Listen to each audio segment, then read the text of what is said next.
Blessed Sunday, everyone. And happy Father's Day. Benjo, happy Father's Day. um, last month tayo nag Mother's Day sa world. Pero dito sa Thailand, wala pa. That's why kung minsan apektuhan din ang pag-celebrate natin because here in Thailand, iba ang Mother's Day at Father's Day. Nasabi natin, no? But we still greet, daming nagtitext, nag-greet ng Father's Day. Okay. What came into my mind actually this past week, death anniversary tatay ko, ika-9. And that came into my mind, pero wala ako idea ba na Father's Day this Sunday. But I was thinking about the message na isunod ko dito. Sabi ko, baka yun na ang sinasabi sa akin ng Panginoon na, uy, Father's Day. We can have it next week. Today's message is a follow-up of what we have last week. I've shared this to someone na sabi ko, in my preparation of the messages, nakita ko, or before nag-decide ako na sabi ko, wag lang natin, wag ko na muna balikan yung mga verses na familiar sa atin. Like last week, we have Ephesians 2:8 and 9. 10. Okay, 10. Sabi ko, why not balikan muna natin? And I remembered that the text we have today is, na-touch ko na to previously. But I want to go back to it again.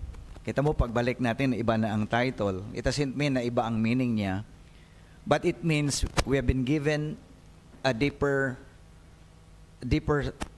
ideas, deeper spiritual truth when we go back to it.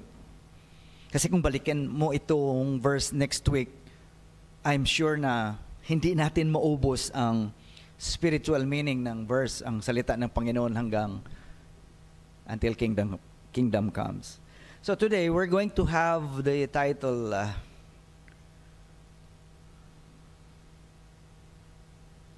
Enabled to Uphold, which our passage, nagkamali ako, hindi ko na correctionan, 2 Corinthians 12:8 up to 10. You see notice nyo ang medyo kapareho konti sa verses. Last week we have Ephesians 2:8 up to 10. Ngayon naman, 2 Corinthians 12:8 up to 10. Ito po ay ikalawang letter na ni Apostle Paul sa Corinth, sa church. Kita mo medyo nasa 12 na siya kasi patapos na ang letter niya. When I look at it, medyo si Apostle Paul may edad na siya, and having been experienced a lot of experiences sa buhay niya as a minister of God, medyo ina-unfold niya na or sinasabi niya na ang mga experiences niya sa Panginoon and is sharing it to the people or the believers in Corinth. He's going to share to us today the truth na hindi lang para sa Corinth, kung hindi para sa atin ngayon. And I've discovered na marami palang mga bagay na siguro, I don't know, kung sa preaching man or kung sa learning man natin, na hindi talaga naubos kasi naputol. We're always a victim of naputol na mga verses na ang next, hindi mo siya i-emphasize din, bigyan ng emphasis, maapektuhan din ang araw-araw natin na pamumuhay sa Panginoon. Okay? So, today, this is a follow-up sermon. Can you please volume a little bit? Okay. This is a follow-up of what we have last week. Okay? Grace, not glazed. Because of the word grace na dyan. Today, enabled to uphold, medyo nandyan pa rin siya na level, pero more improved siya. Okay? It doesn't mean nga mali yung dinagdagan and para sa atin lahat. Now, ang grace dito ng Panginoon na sinasabi ni Apostle Paul ay hindi lamang para sa salvation natin, but also empowers us to serve and sustains us through suffering. Na-notice ko lang, kasi ang binibigyan ngayon ng emphasis ay first, second, and third. Grace sa ating salvation, grace for our personal motivation or satisfaction, hanggang dyan lang. Wala. Ang isa, medyo nakulang. So we're going to go straight to it. Kaya kung makita natin itong mga bagay na ito, then it will unlock and we will understand kung bakit ito po ang mga bagay ay hindi nakapagtulong sa atin. Na kulang, na parang kulang. So we're going to take a look at it by the help of God. Okay? Now, enabled to uphold focuses on how God's grace empowers believers not just to serve, but also to endure and remain faithful through suffering. Okay? It is the grace that is actively active that you and I can obtain through trials, through pain, suffering, as we journey in this life of obedience. So nag-i-emphasize ito ng ability natin to remain standing, to stay faithful and persevere even in weakness. When I think about this, sabi ko, siguro galak na galak si Satan today na makita niya ang mga believers niya na konting walang perseverance, walang pundasyon, na konting siko lang ng devil, bagsak agad. Konting whisper lang, wala.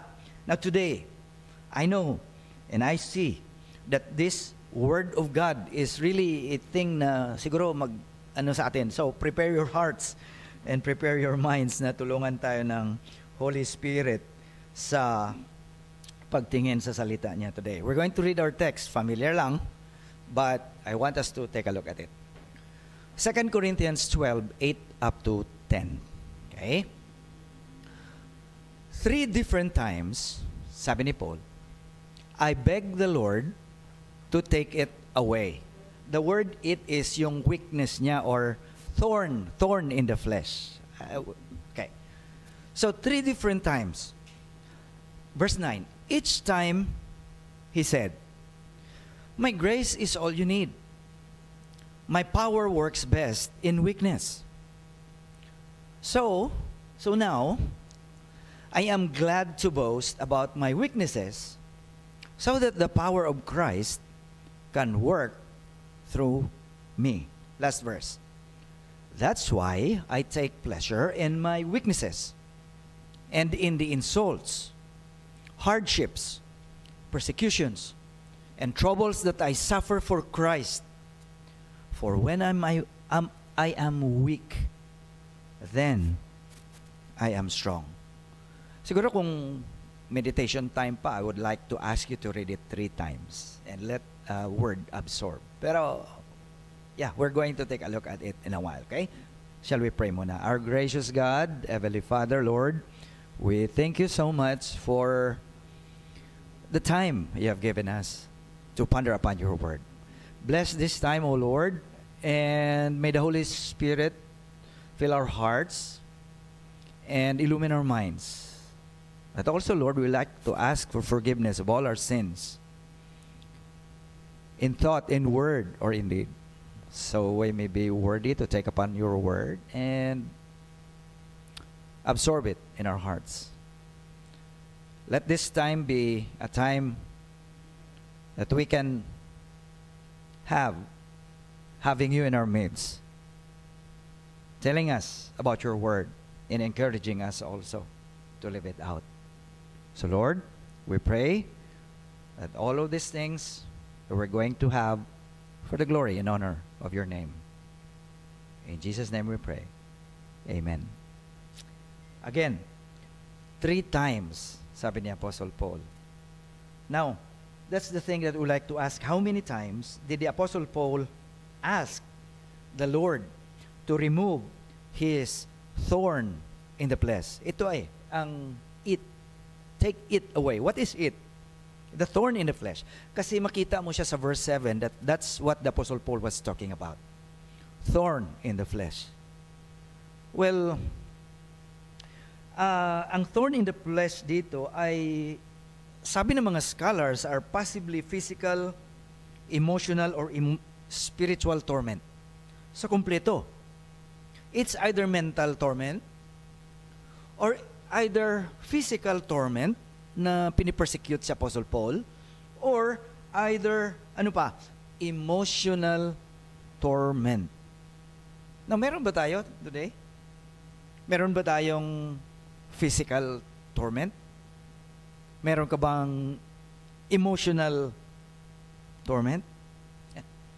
Meron ba tayong spiritual torment? Now, nakita ko dito that these 3, pwede i-address yan mamaya at i-connect yan sa ating lesson. Okay?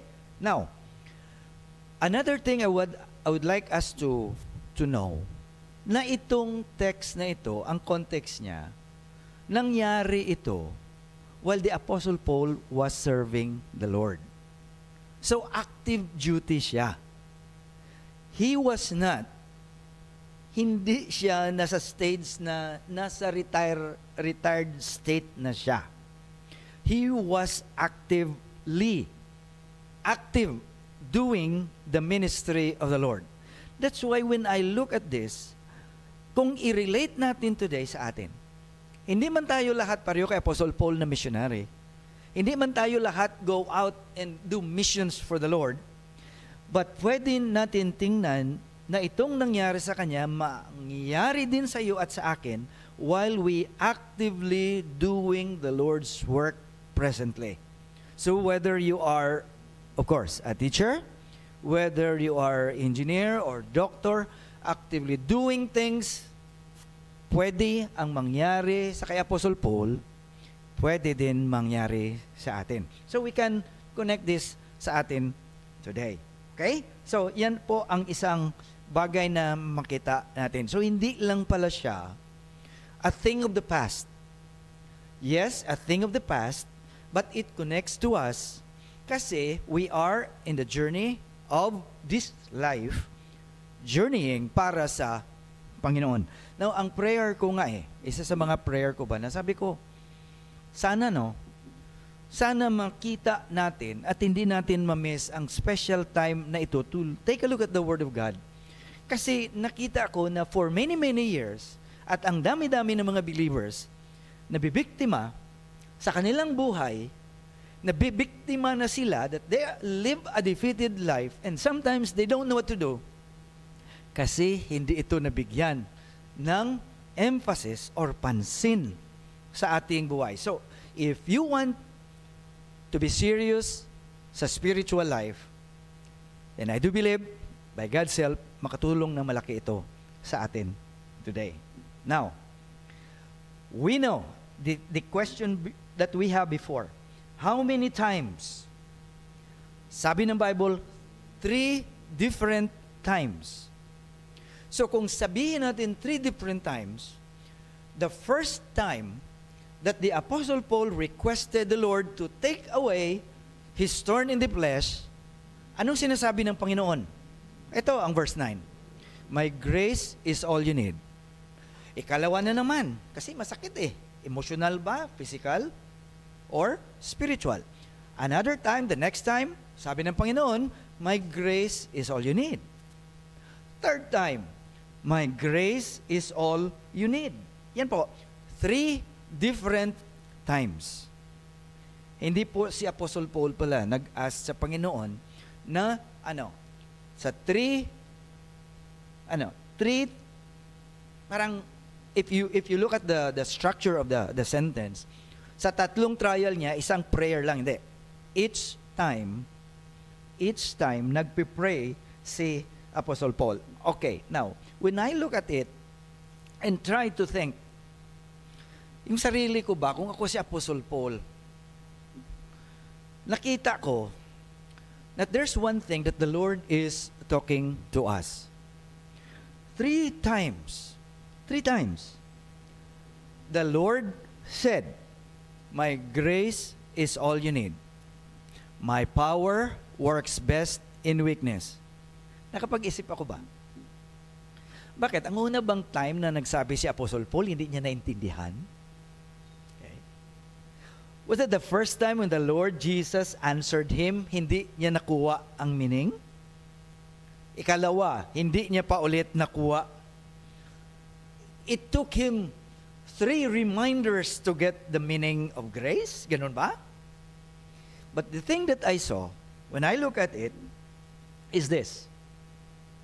Kailan ba naging active ang grace ng Panginoon? When is God's grace most active? During idleness? Or during the time we do obey the Lord? Kailan? You look at it. Ang sabi natin kanina, itong mga bagay na nangyari sa kay Apostle Paul was during the time that he is active. He was doing the Lord's work. So, if he was doing the Lord's work, even the Apostle Paul was not spared by trials. Even, hindi pwede masabi ni Apostle Paul, pwede niya masabi, na Lord, grabe ka naman. Nagsiserve na nga ako sa iyo. Gumagawa na nga ako nito ng mga bagay para sa iyo, tapos ito pa ang mangyari sa akin? Pwede sabihin ni Apostle Paul? Yes, pwede. Pwede. And by the way, yun ba minsan na masasabi natin sa Panginoon? Lord, grabe. Nagsiserve na ako sa iyo. Tapos binibigyan mo ako ng school na mababa ang sahod. Hallelujah. Lord, grabe na nga ang si nga Lord hindi nga nagsiserve yan sa iyo, mataas pa sahod sa akin. Well, I don't know. Masabi ko lang, observation lang naman yan. Try to think. When is God's grace most active in us? Let's take a look at grace here, na hindi lang to sa salvation na grace, na pabor na binigay.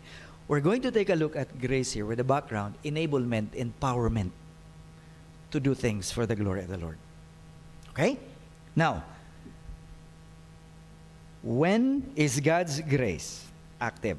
Una, 3 different times, I beg, sabi niya. And then ikalawa, but He said to me, my grace is, sufficient for you.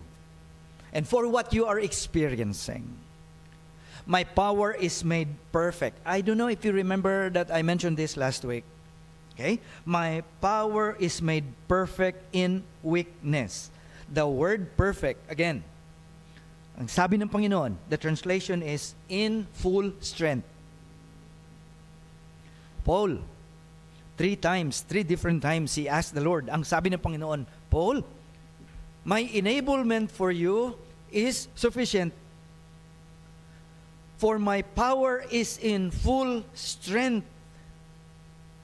During your feebleness, that's weakness. During your frailty, that is weakness. During your malady, that is weakness. During your illness, weakness. And during your disease. So whatever Paul was experiencing during the time, ang sabi sa kanya ng Panginoon, Paul, ang grace ko para sa iyo, ang enablement ko sa iyo, to enable those things is sufficient. The word sufficient there is, would enable you to go through your feebleness, your frailty. At saka isa pa, ang ganda dito, ang sabi ni Jesus sa kanya, ang power ko is in full strength during your weakness. I remember when the Lord created the world, doon sa Genesis, that through His words alone, universe was created. Hindi na mention ang kamay. But through His words alone, things na hindi natin alam, nag-appear, nasig-appearan lang lahat. Kita mo dito sa weakness natin, ang power ng Panginoon is in full strength. Grabe, no? It is in full strength. God's enablement is in full strength, full power. That is the word perfect. It is in full power mode during our feebleness, our frailty, our malady, and our illness. Now, my question. Na-feel mo ang power ng Panginoon na full strength siya during your weakness time? Gusto ipaalam ng Panginoon sa kay Paul, kasi ang sa isip ni Paul, Lord, please, I want you to remove this pain. But did God remove the pain? Wala. Ipakilala lang ng Panginoon na Paul, nandito ako during your pain. Kaya nga kung tingnan natin, ang enablement pala ng Panginoon sa atin, He gives us the empowerment and enablement not to go above the things that we are facing, not to go beside, not to go under, but He gave us enablement to go through it. Go through. Not go over, not go beside, not go under, go through. Because His power as we go through is in full strength. Okay? Yan po ang ibig sabihin niya. Now, what else? Grace, enablement, doesn't eliminate weakness. Grace empowers us through our weakness. So, brothers and sisters in the Lord, whenever malady, illness, problems, trials, pag mag-pray tayo na intindihan natin na ang ipag-pray natin, God will, or may mga times He will, but most of the time, just to be frank, may mga times na hindi niya talaga tanggalin yan. May mga times na hindi niya talaga ipa-disappear yan. Because ang design niya sa atin is go through it. Are you prepared? Okay? Are you prepared to go through it? Na kung minsan, yun sabi ko, nabibiktima tayo ng mga believer because our mindset, kung hindi natin naintindihan ang salita ng Panginoon, is always praying for the Lord for the removal. Hanggang sa huli, ipag-pray natin sa Panginoon, removal of the person. Hindi lang removal of the problem, removal of the person. But the design of the Lord for us is not that. Hindi ganun. Okay? Hindi. So, maintindihan natin ba? And then, well, ang sufficient na sinasabi ng Panginoon na kanyang enablement is by implication to be strong and able to assist someone. So, ang sufficient na enablement, hindi lang para sa iyo during your weakness, sufficient siya that even in your weakness, you are able to assist someone. Isn't that enough? Oh, Lord, bago to So, hindi lang pala binigyan tayo ng enablement, ito, enough yan para sa'yo. No, the word enough and sufficient is enough for you so that you'll be able to help someone else during your weakness. So, when I think about this, ito pala ang enablement na binibigay sa atin ng Panginoon, believers. So, when we talk about service, when we talk about serving the Lord, when we talk about this journey of life as we obey the Lord, burnout, discouragement, and service without joy will linger if we don't draw the grace or enablement from God. That's why maraming believers, sabi ko, nabibiktima na parang wala ng fuel. Pag nagkaraan ng problema, ng mga persecution, wala ng lakas. Meron palang lakas nandyan na binigay ang Panginoon sa atin. Even it started during the time that we were saved, pero hindi natin dinidraw sa Panginoon. So others, kung hindi nila maintindihan, they would automatically blame God. Diba? We would automatically blame other people. But actually, it's there. Nandyan pala, and what a blessing it is to realize na mayroon palang binigay ang Panginoon sa atin na hindi lang nga enough para sa atin eh. Diba? Usually, we think of grace para lang sa atin. Sobra-sobra pala. That's why it is sufficient talaga. Hindi lang sufficient para sa atin, sufficient pa para itulong, i-share para sa iba. You know, kung hindi natin ito maintindihan, na kung manghilamos tayo ng problema at sa kabigatan or problema, hindi natin ito maintindihan, you know what? We live lives that are defeated. We will stop being a blessing and an encouragement to others because we didn't provide the sufficient enablement that God has given us or provided for us, for them. Pero minsan, yun nga kung hindi natin ito maintindihan, ang maririnig mo, mga salita na kagaya nito. Some would say, sometimes, I don't even feel God's enablement within me. So how could I extend help to someone? In other words, hindi ko nga ma-feel ang enablement ng Panginoon sa akin. Paano pa ako magtulong sa iba?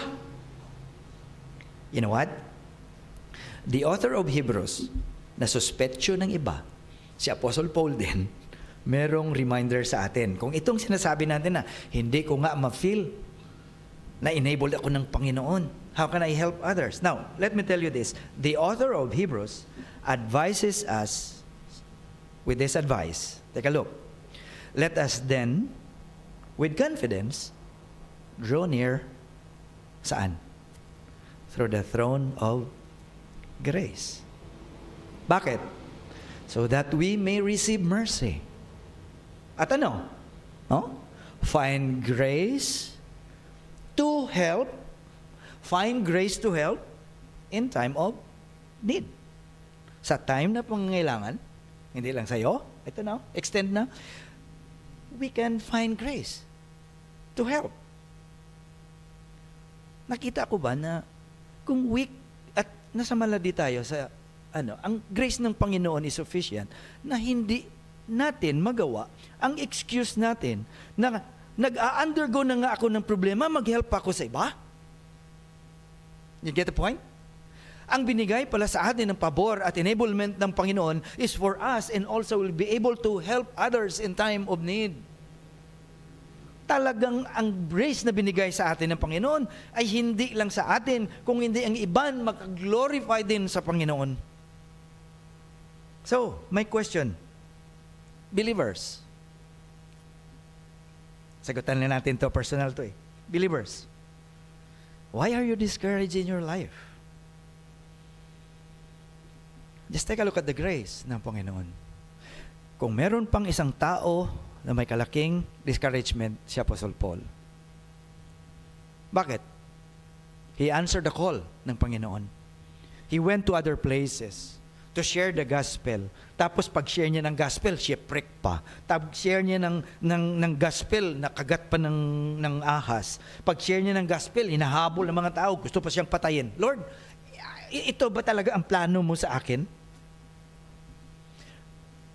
Pwede din sabihin ni Apostle Paul, Lord, kung nakita ko lang, ito mga bagay na nangyari sa akin, ito pala, itong mangyayari sa akin, hindi na ako sana nagsagot. Kaya tawag mo sa akin. As you see, kung tingnan natin ba, ang grace ng Panginoon is very, very sufficient. So, sa atin mga believers, kung i-compare natin ang trabaho natin sa kay Apostle Paul, hindi siguro kamulingging. Kung i-compare natin ang mga troubles at saka malady natin sa buhay sa kay Apostle Paul, siguro. But take a look at this tao na ginamit ng Panginoon. That's why I'm asking you, why are you discouraged in your life? Is God's grace not enough? Baka naintindihan natin ang grace, ang pabor ng Panginoon ay kasama lang sa kaligtasan na binigay ng Panginoon. And more than that. It's more than that. Next question, why are you so burdened? I don't know kung anong burden ngayon. I just want to ask this question. Hindi ko naman alam lahat. But why are you so burdened? Okay? Why are you so burdened in your ministry? Bakit mo sabi ko ministry? Bakit minister wala tayo dito? Yes. Kasi ang word na ministry there, ang minister hindi lang pastor. We are the ministers of reconciliation. We minister so that other people will be what? Reconciled to God. At na-develop siya sa ating pagka-teacher, na-develop siya sa ating pagka-engineer, na-develop siya sa ating pagka-professor. You deal with kapwa professor, kapwa engineer, kapwa teacher, yun po siya. So why are you discouraged? Why are you so burdened? Nag-increase ang volume niyo. Okay? Why are you so burdened in your work? Why are you so burdened in your relationship with God and others? Now, I want you to take a look at your relationship with God now. Nabibigitan ka ba sa relationship mo sa Panginoon? Na as if magpunta sa church ay we're dragging, nakakatamad naman, no? Eh, mga nangyayari ngayon, kung tingnan mo lang, nakakatamad talaga, wala kang, yeah, we all feel that. Siguro kung may mga pastors na nakakarinig ngayon, they can also say yes. Hindi nawawala yan. Hindi nawawala ang burden sa ministry. And I'm sure na hindi din nawawala ang burden even if you're not a pastor. Right? Nandiyan lahat. Now, God has provided us with enough enablement and empowerment to go through life's struggle and discouragement. Ano gagawin natin?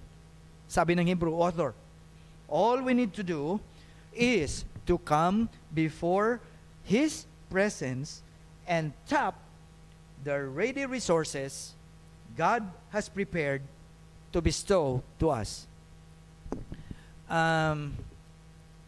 Excuse muna ha. Meron lang akong, bakit pumasok ito sa mind ko while I was studying? Meron, kung familiar kayo sa nangyayari sa atin sa Pinas. Hindi ako politiko, I'm not favoring other. May, hindi ko lang sabihin, actually, this is not about her. Bakit naisip ko yung tono niya while she was saying something? With regards to what we are discussing right now, nagsabi siya, kung maano nyo, huwag nyo lang sabihin, sabi nyo lang sa akin mamaya kung sino siya. Sabi niya, SKL. Share ko lang. Okay? So when I realized and when I saw the truth dito sa salita ng Panginoon, sabi ko, SKL. And I was thinking about her voice. This is not about her. Wala man ako political kung ano sa kanya, ha? Okay. Ito po ang mga words that I was thinking na ang tono niya, siya ang nagsasabi, including me. Okay? Ano ito? It is related to what we have a while ago, what I told you. Ano yan? All we need to do is to come before God's presence and tap the ready resources that God has prepared to bestow to us. Ang point ko dyan is this. Kung minsan hindi na tayo makago on, kung minsan saksak na tayo ng mga problema, burden, at hindi na tayo makapagpatuloy sa mga responsibilidad na binigay sa atin ng Panginoon kasi we forgot to tap the ready and available resources galing sa Panginoon. And that is empowerment. So ito, nagpasok sa mind ko siya. Sabi niya, share ko lang. Here's the thing. Imagine nyo na boses niya to. Paano tayo makadraw ng enablement sa Diyos? Nilapit nga sa Kanya minsan lang. At kung lalapit man, hihingi lang naman pang sarili pa. Isn't that the truth? Isn't that what is happening today sa mga believers? Because we think that the grace that God has given us is only pabor sa salvation. Hindi natin naisip at na-realize na ang grace ay hindi lang pabor, kung hindi enablement to go through life, na ang mga testings at mga trials sa buhay natin ay hindi makaapekto sa service natin sa Panginoon.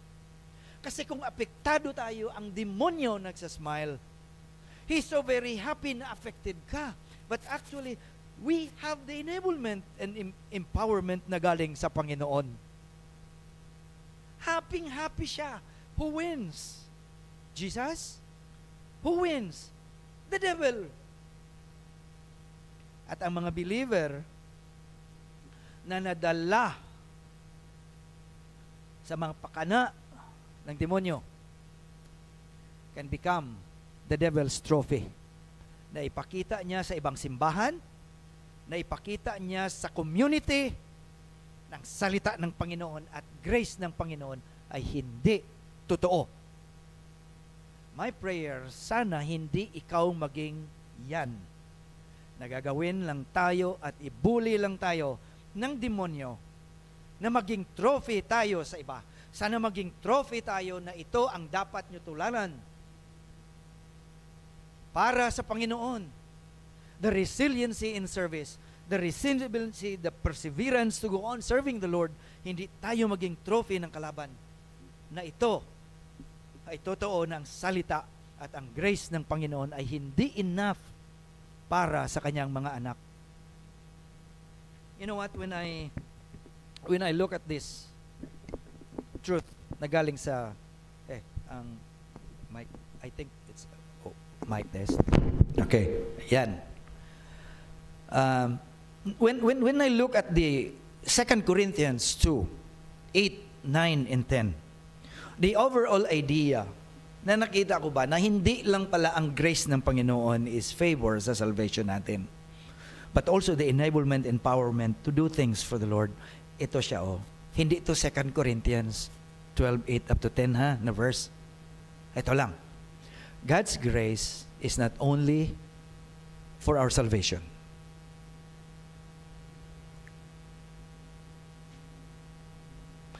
Okay. It is not only for our personal vocation.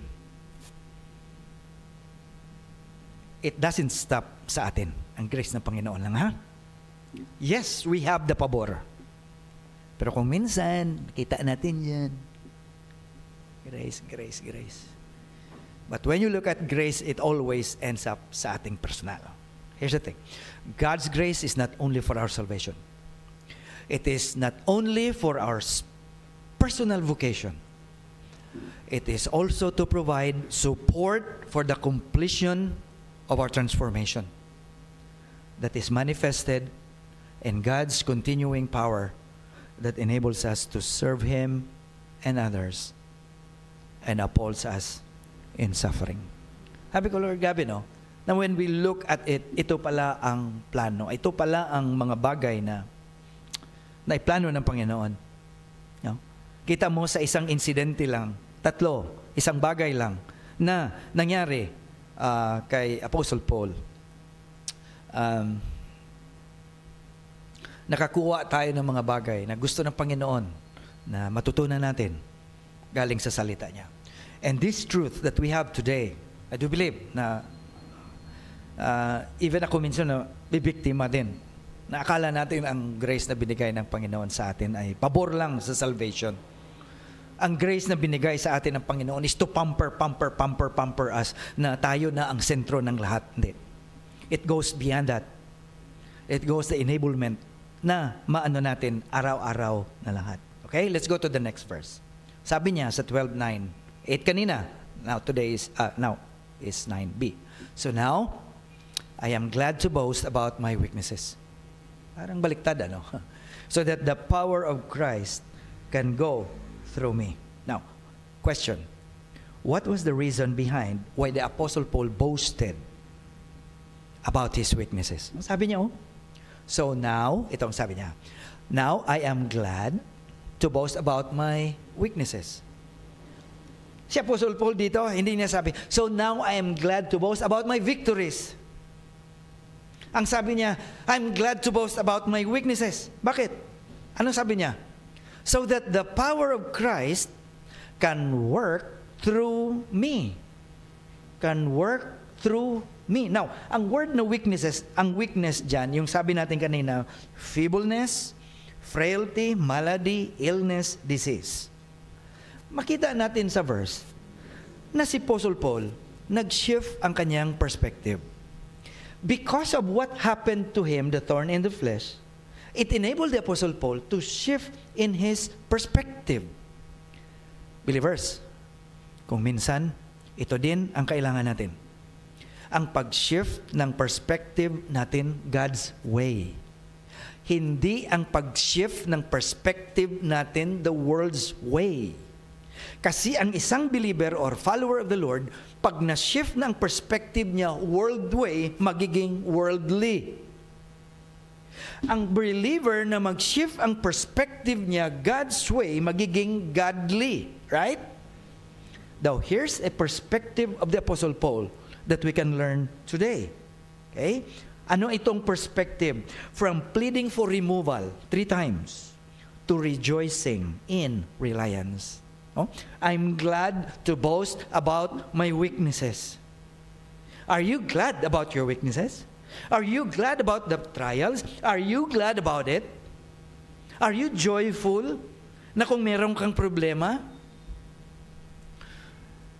Most of the time, even ako, kung may problema, anong una-una lumabalabas sa atin? Complain. Murmur. Diba? Ano ba ito? Oh. Ano ba itong ano na to? Last year, hindi naman ganito. Bakit ngayon? Galon. Okay? Sana ito, kasi those things. Here's the thing. Paul rejoices in weakness. He rejoices in weakness. Not because suffering is enjoyable.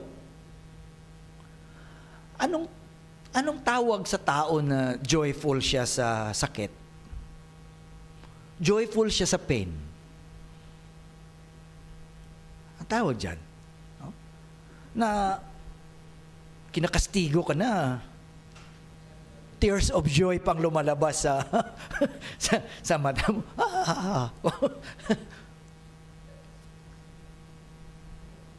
Tinatadyakan ka na. Ginalampusan ka na. Ang lumalabas sa... Now, look at Apostle Paul. When you look at it literally, ano bang tao ito? Okay? Now, Paul rejoices in weakness not because suffering is enjoyable, but because it becomes the very stage upon which the power of Christ is displayed. So Apostle Paul shifted his perspective. Through his weakness, it is the chance for God to shine. The Apostle Paul was willing to experience weakness para lang ang Panginoon mag-shine sa buhay niya. Isn't this connected sa mga sinasabi ni Jesus sa mga disciples? He must increase, but I must decrease. Let me connect this sa atin mamaya. Now, alam nyo, ito pala ang lesson sa atin lahat. Ang weaknesses natin ba? Mga illnesses, yun ang mga definition. Illnesses, malady, disease. Our weaknesses, if properly viewed in God's lens, okay? Kung ang weaknesses natin, ma-view natin through the lens of God's truth, hindi siya magiging liability. Hindi siya magiging liability if it is viewed according to God's truth. Instead, they will be a balcony where people can see God's glory. Hindi lang siya window, balcony, na makita ng ibang tao. In other words, ang weaknesses mo magiging avenue or magiging channel na matulungan ng ibang tao na makita kung sino ang Diyos. It's sad to say, on the other hand, na minsan sa mga believers, ang weakness natin, ang mga problema natin, nakita ng ibang tao, baliktad kung sino ang Diyos. Kung meron kang problema sa ibang tao, mga kasama sa church, kung meron kang problema sa trabaho, at layuan mo ang trabaho, anong makita ng ibang tao sa iyo about God? That your God is not able to empower you. Yung grace niya ay hindi according to what He has declared. Ang lakas at ang encouragement niya ay hindi enough sa hinaharap mo na problema. So there are two things.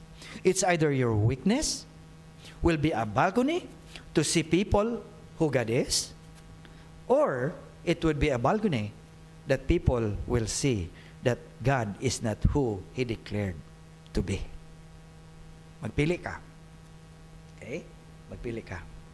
You know, ang isang bagay na nakita ko, frankly, lahat naman tayo, including dito. Ang believer na hindi marunong mag-handle ng weakness niya, God's way, talo. Talo. Okay?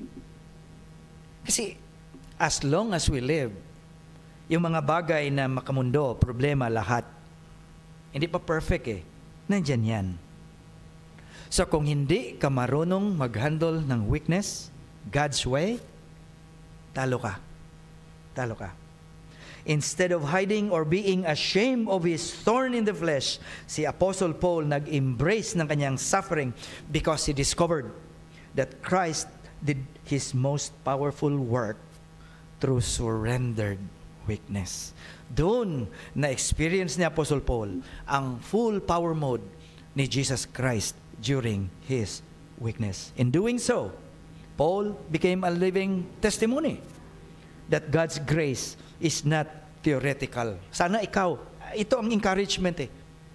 Kung ano ang gusto ng Diyos na ma-accomplish kay Apostle Paul, yan din ang gusto niya ma-accomplish sa iyo at sa akin. Na ano? Na ang grace, enablement at empowerment ng Panginoon ay hindi theoretical. It is experiential, it is real, and it is sufficient. Oh, tingnan nyo. People may be impressed by our strengths, but they are persuaded when they see Christ's strength in our weakness. Hindi naman pala ang gusto ng Panginoon sa atin na palakasan talaga. Try to think na hindi din all the time na gusto ng Panginoon ipakita na talagang malakas ka.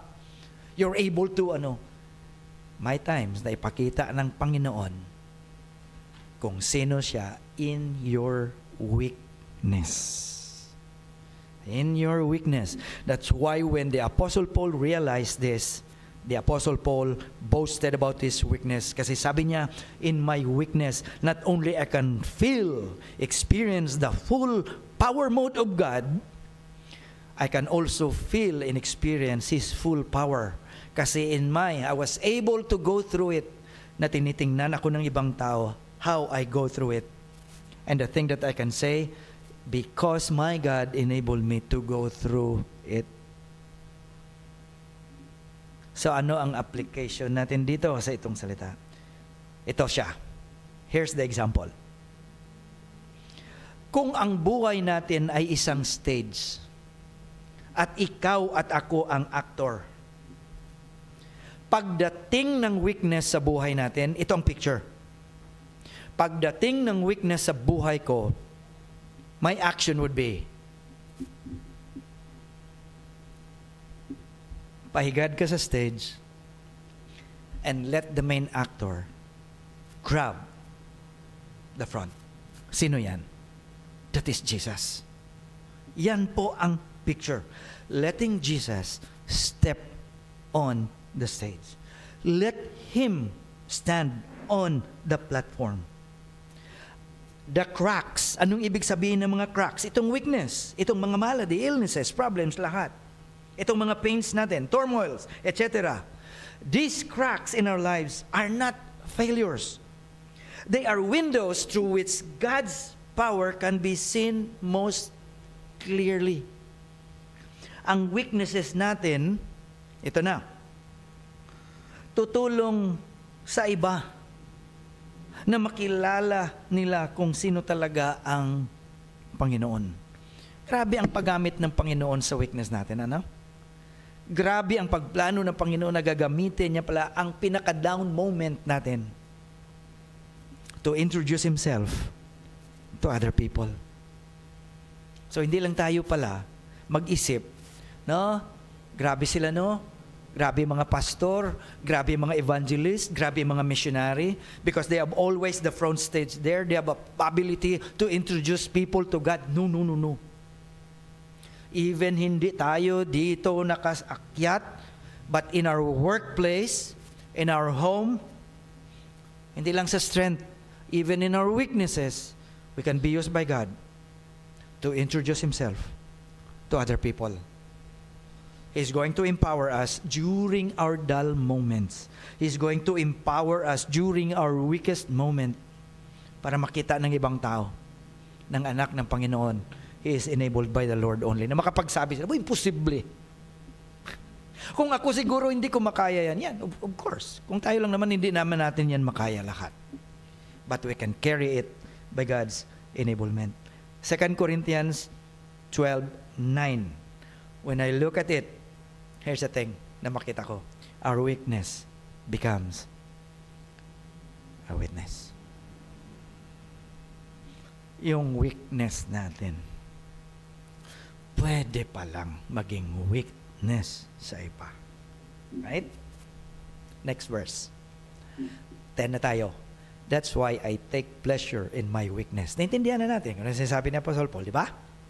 So, the question. To what does the Apostle Paul take pleasure in? Yay! May bagong cellphone ako. May bagong contract ako. That thing I mentioned, sa atin yan, makarelate na tayo. May bagong sidecar yung motor ko. Mga bagay, those are the things, no? Bago rice cooker namin. May kape na kami dyan sa labas. Bagong load akong cellphone ko. Now, to what does the apostle take pleasure in? Number 1, insult. Pag nalaman ng ibang tao na, take pleasure pala ka pala sa insult, Tapos, who among us here takes pleasure sa hardship? Sabi so, Pastor, grabe naman ang school ko. Bakit?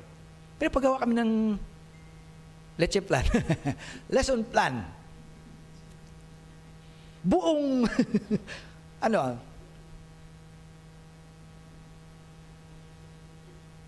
talot pa.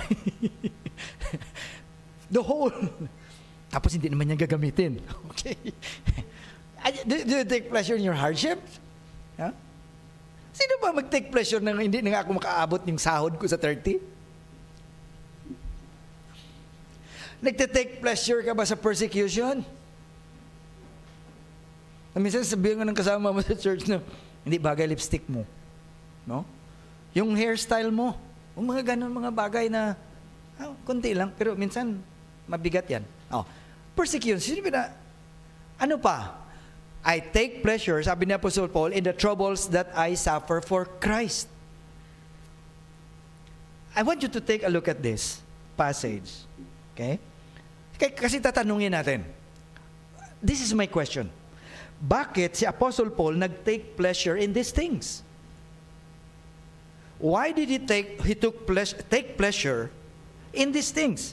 Weaknesses, insults, hardships, persecutions, and troubles that I suffer because of Christ. Now, the answer nakita ko in the previous verse. Because God's power is most clearly seen and most fully experienced in His weakness.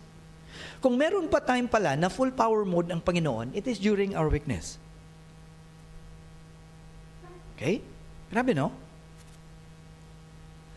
Kasi when I think about it, kung full power mode ang Panginoon, nasabi, Lord, bigyan mo ko cellphone, bigyan mo ko kotse, bigyan mo ako lupa, bigyan mo ako ng kung ano-ano. Somebody can do that.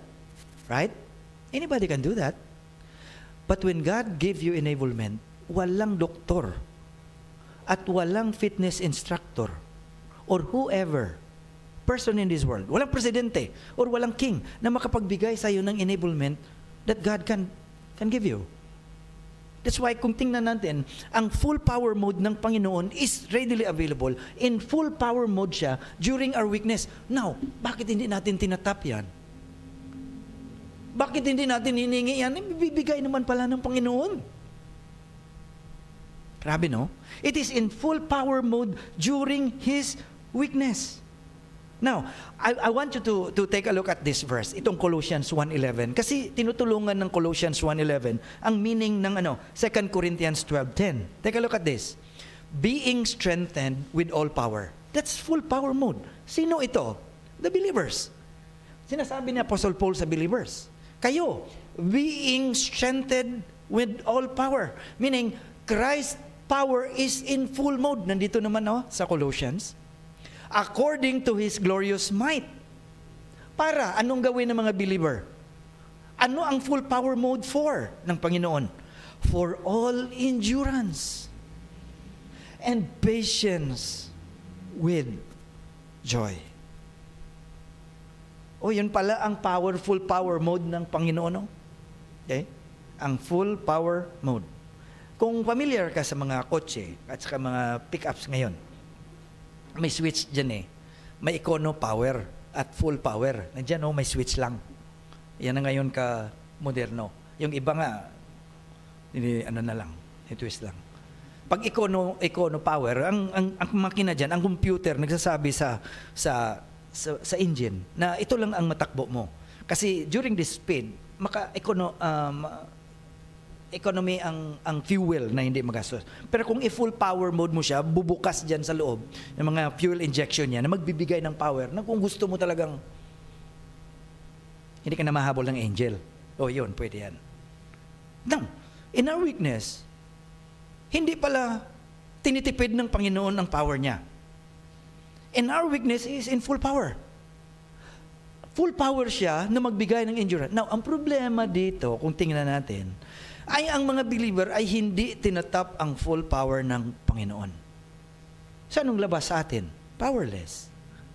Wala tayong endurance to face trouble. Wala tayong endurance to face persecution. Wala tayong endurance to face whatever things insults kasi hindi natin tinatap ang readily available full power of God.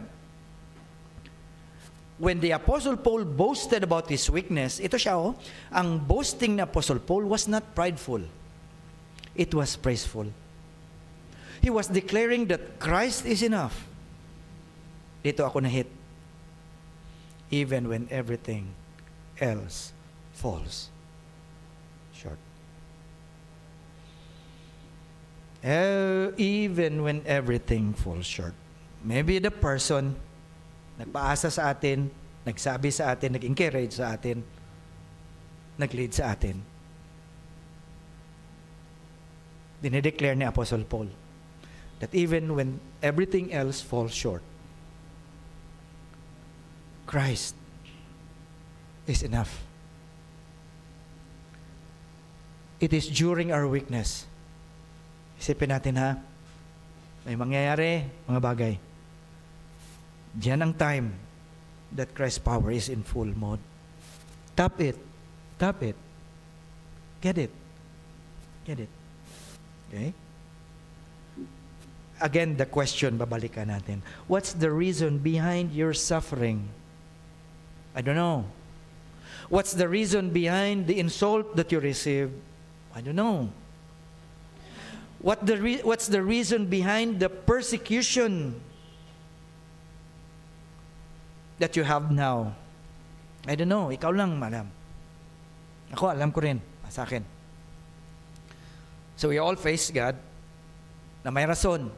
Alam natin kung anong sa likod ng suffering natin, ng insult sa atin, ng persecution, ng trouble, ng pain. Ang tanong, do you experience God's full power?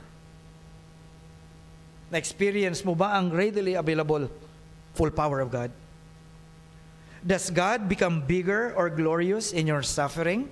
In the Apostle Paul, yes. Kasi even hanggang ngayon, pakita natin ang buhay niya. Not in his suffering, ang Panginoon nag-glorify. Now my question, does God become bigger or glorious in your suffering? God will not become glorious or bigger in our suffering kung hindi natin itap ang readily available full power of Christ na mag-enable sa atin to go through it. Can people glorify God because they see God enabling you?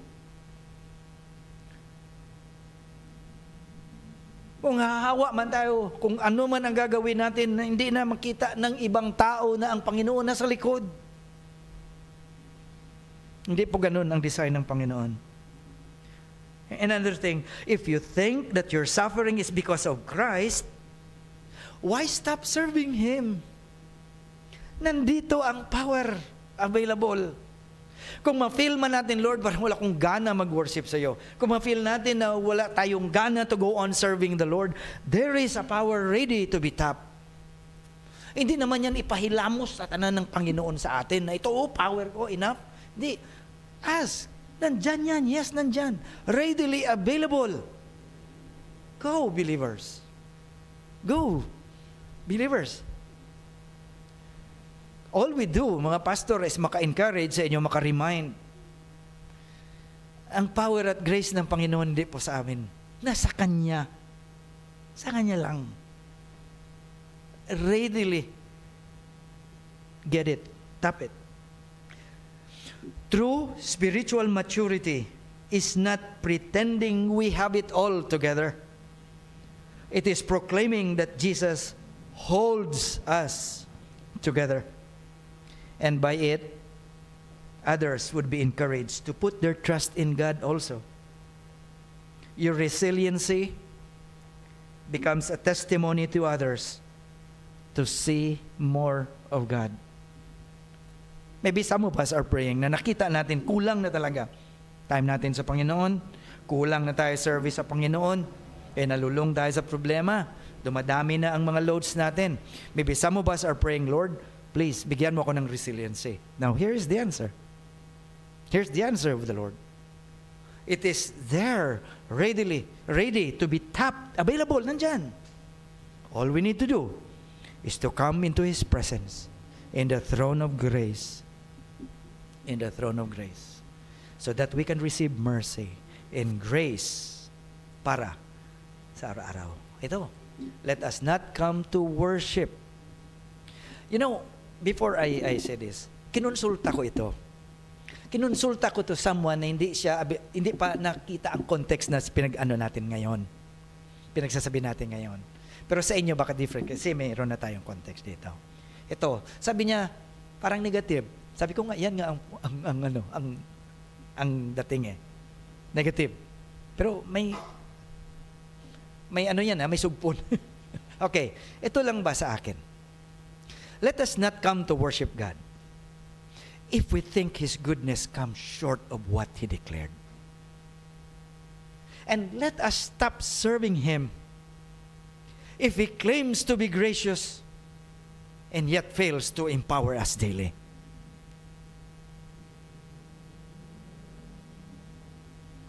Tigilan na natin worship sa Panginoon. Kung sa tingin natin ang goodness niya is not what He declared to be. And let us stop serving the Lord if He claims to be gracious dito and yet fails to empower us. Actually, minsan totoo ito. That we think that God's grace is not gracious enough to empower us daily. But we realize na nandyan. Nakita natin na ang failure ay nasa atin, that we fail to tap it. And that's why, meron ako nadagdag. Those people who continue to worship and serve God continually are the people who have realized that God's goodness is real, as He declared it to be. And His grace flows abundantly every day. Kita mo, may makita ka sa church, may makita ka sa body of Christ. Especially kung matagal ng church niyo ba? No? Kung ang church niyo ay 100 years old na, may makikita ka dyan sa loob ng church na itong taong ito, itong pamilya nila, ay patuloy na mag-worship and serve the Lord. I do believe that those people belong to these people. Bakit sila nagko-continue sa pag-worship sa Panginoon na walang tigil? Bakit nagpapatuloy sila na mag-serve sa Panginoon na walang tigil? Because they realize that God's goodness is real. Totoo. Okay? Na-realize nila na ang enablement ng Panginoon is abundant every day. Abundant every day. This is an encouragement para sa atin. When we look at the life of the Apostle Paul as we have in our verse, in our text, ito po, makikita din natin sa Apostle Paul. Before, he was a person used para mag-persecute sa mga Christians. But when he realized and he know the Lord Jesus Christ, he was called by God for a purpose and a mission. At from that time on, hanggang sa katapusan sa buhay niya, he continued to worship and serve the Lord because these are the things that the Apostle Paul realized. Sana, ito din ang ma-realize natin sa ating buhay. We will not fail to continue to worship the Lord. We will always give emphasis and preeminence sa Panginoon sa buhay natin because we know that His goodness is real. His faithfulness is true. And they are new every morning, just like what Jeremiah said. And we also realize na ang grace, ang empowerment, favor, enablement ng Panginoon flows abundantly every day. So last, ito na, sa ating application. How can we utilize God's enabling grace so we can give Him the glory daily? Nasabi natin, ang grace ng Panginoon, enablement, empowerment, pwede matap. Nandiyan na, ready, available.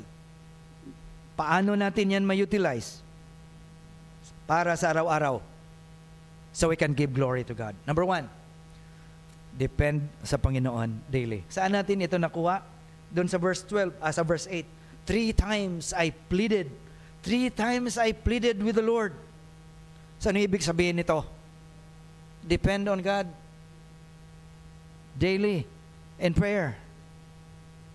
You know, just like the Apostle Paul, we must continually turn to God, acknowledging that our strength is insufficient. Ang daily prayer natin is our confession that we need Him. Yan, narinig ko yan before. By the moment we pray, prayer itself, ang action natin, is humbling before God. When we pray, we consider ourselves as, our energy as insufficient. That's why we pray. Kung bakit tayo nagpipray, kasi kinakilala natin ang self natin na hindi natin kaya to. So that is an act of humbleness before the Lord. So, ang ibig sabihin, kung ikaw pala ang tao na hindi nagpipray, hindi ka na nangangailangan sa Diyos. Kung hindi ka na nangangailangan sa Diyos, it means you're proud. Right? Kasi kaya mo eh. Here's the thing. Ito pa. Make prayer your first response. not your last resort. Look at James 4:6. Grace flows to the humble, and prayer is humility in action. By the time we pray, we humble ourselves before the Lord. And as we humble ourselves before the Lord, anong nangyari? Anong nangyari? Grace flows to you. Grace flows to me. So as we humble ourselves before the Lord, through prayer, grace flows to you. Huwag natin kalimutan yan. Okay? Number 2, paano natin ma-utilize ang God's grace? Embrace your weakness with joyful surrender. Nakakita ako ng isang naawa ako sa bata. Naawa ako sa kanya. Dumaan lang naman. Parang umiiyak ang bata. Bata pa, siguro mga 20s pa lang lalaki. Na makita mong seriousness man, hindi piki. Anong sinabi niya? Bang umiiyak siya? Lalaki. Pinipigilan niya lang sarili niya, pero umiyak. Grabe namang buhay to, sabi niya. Problema na naman. Isa-isa lang. Isa-isa lang. Meron pa nga problema, isa na naman. Nagmura pa siya. Sabi naman, buhay to. Meron pa nga, hindi pa nga tapos ang isa na naman. Sa ating mga Christians, binigyan na tayo ng Panginoon ng gagawin. We rejoice, embrace our weakness. Not to go away from your weakness. Not to go above, not to go to the sides, not to go under, or not to what? To turn your back against. You go through it. Philippians 4:4. Rejoice in the Lord always. Saan natin nakuha niyan? Sa verse 12, 2 Corinthians 12:9, sa text natin.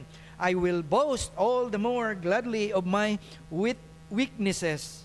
That's why sabi ni Apostle Paul sa Philippians 4:4, rejoice in the Lord always. How can you rejoice always in the Lord? What does it mean sa always? Not only in times of good, not only in times of victory, it's also times of weakness. Na kung maintindihan natin ang sinasabi ni Apostle Paul, totoo yan. We can rejoice in the Lord always. Whether okay ang situation, favorable, or whether hindi, we can rejoice, Christians. Why? Because of what we're having now. Diba? Reminder, ito. Joy in hardship doesn't mean deflecting or denying hardship. It is delighting in God's power even in suffering. God is declaring the truth that spiritual confidence in Him shows up when we are most empty. Nandiyan naman siya, oh. And that is not fake optimism. Alam mo, ang daming mga bagay na ini-encourage tayo dyan sa social media or what, wala nang makakompare pa sa Panginoon na encouragement at enablement. Spiritual confidence in Him shows up when we are most empty. In fact, when we are most empty sa natutunan natin, that is when we experience God's power is in full mode. Right? Don't hide your weaknesses. Surrender them joyfully to Christ and trust Him to work through them. It may be a day, 2 weeks, or 1 month, but committed to the Lord. Huwag mo itago. Bakit mo itago? Hindi mo na makikita yan naman eh. Diba? Okay, the last one. Ito pa. Persevere in doing good for God's glory. Whatever will happen, we will continue to do good kasi ini-enable tayo ng Panginoon. Right? Hindi nagsastop ang enablement ng Panginoon kung meron tayong weakness. In fact, it is the time that His power is in full mode. Okay, yan po. Persevere. Saan natin nakuha? 2 Corinthians 12:9-10 sa text natin. So that the power of Christ may rest upon me for the sake of Christ.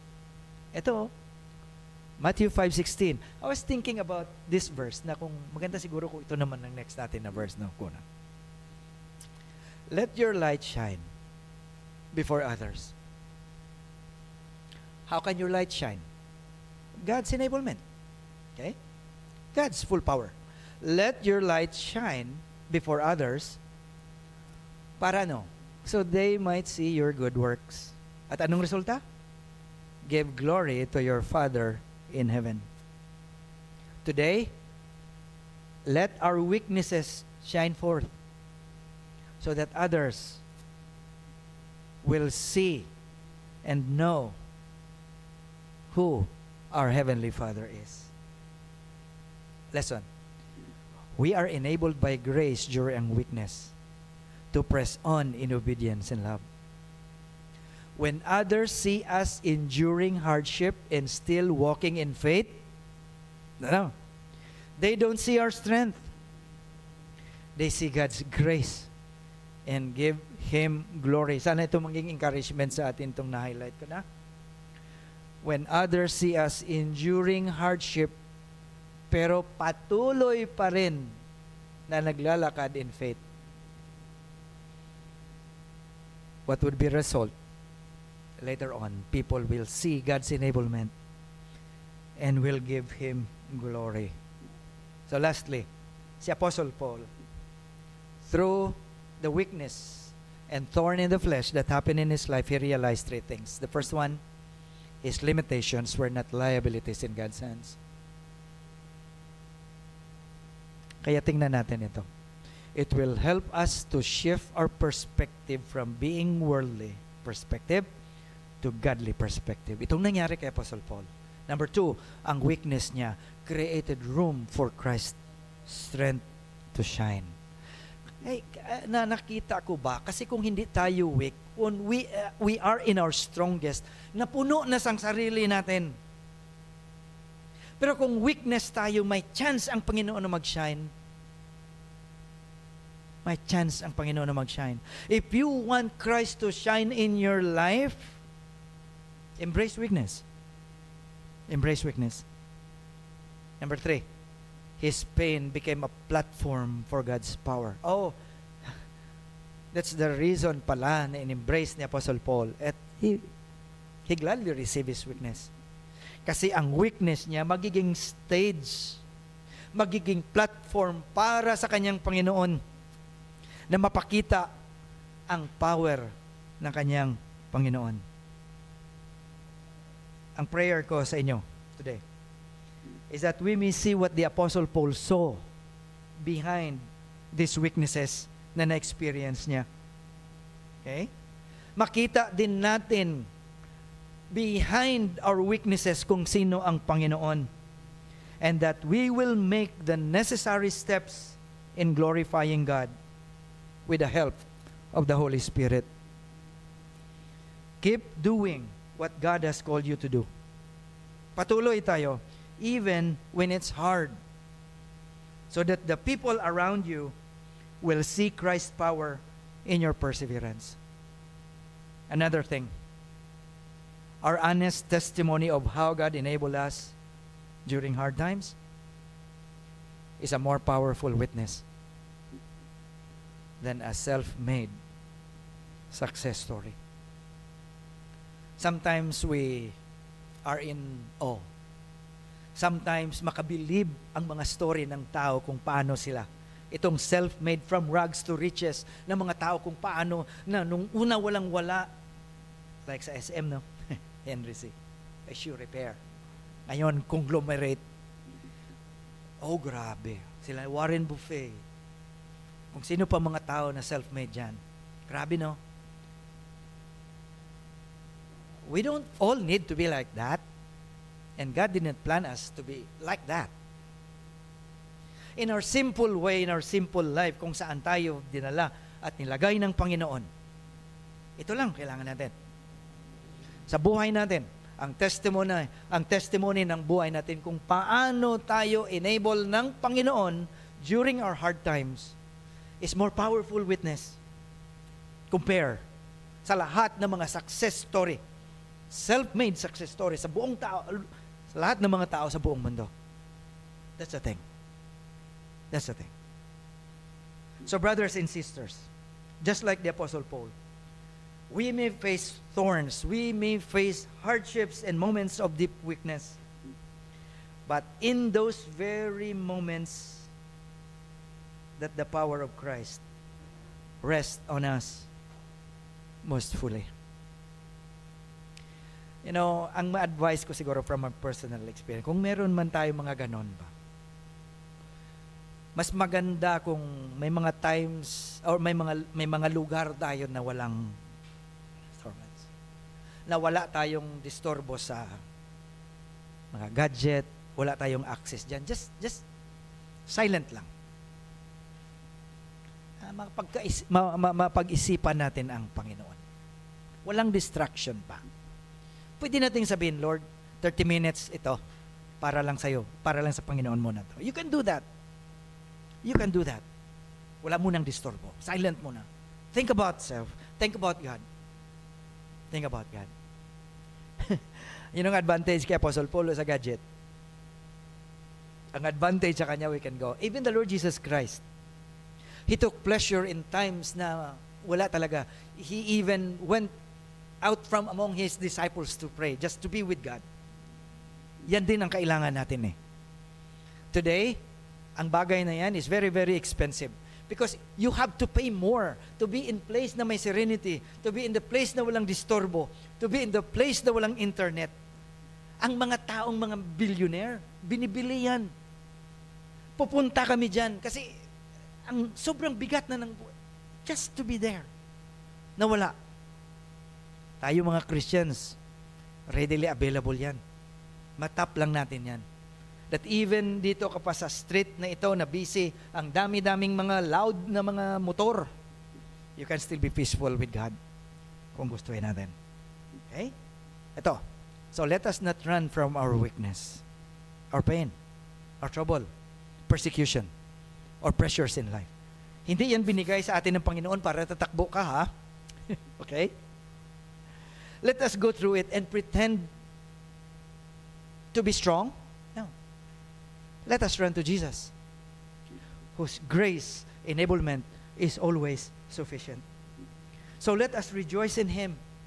Lord, kung meron pa tayong i-rejoice, it is for the Lord. Kung meron pa tayong dalhin na praises sa Panginoon every Sunday, dalhin natin ang pagpasalamat sa enablement ng Panginoon. Dalhin natin ang pagpasalamat sa ating pag-worship kung ano ang ginagawa niya sa atin in doing these things. Let us rejoice in Him and persevere so that our lives become living testimonies and that we can say that when I am weak, then I am strong. And in everything we do, may God receive all the glory and praise. Amen. Shall we pray? Lord, we thank you so much for today. That we realize, just like the Apostle Paul, that you did not only bestow grace on our salvation. You did not only bestow grace for our personal motivation, but you bestow grace to us so that it will support us for our transformation. Grace that enable us to go through life, including our problems, including our weaknesses, including our pain. And in fact, through those times, you made us realize that your power is in full mode. Many, many times, Lord, na ang mga weaknesses sa mga problema namin ay hindi naging mabuting resulta sa amin at sa iba. Because those problems of ours failed to give glory to God. Those weaknesses of ours fail to glorify God through those people who are observing us. Salamat for your word today, Lord. Enable us through the Holy Spirit to live this out in our lives. Enable us with the Holy Spirit to be reminded of this word every day. Salamat, Lord. We give you all the glory and honor in Jesus' name.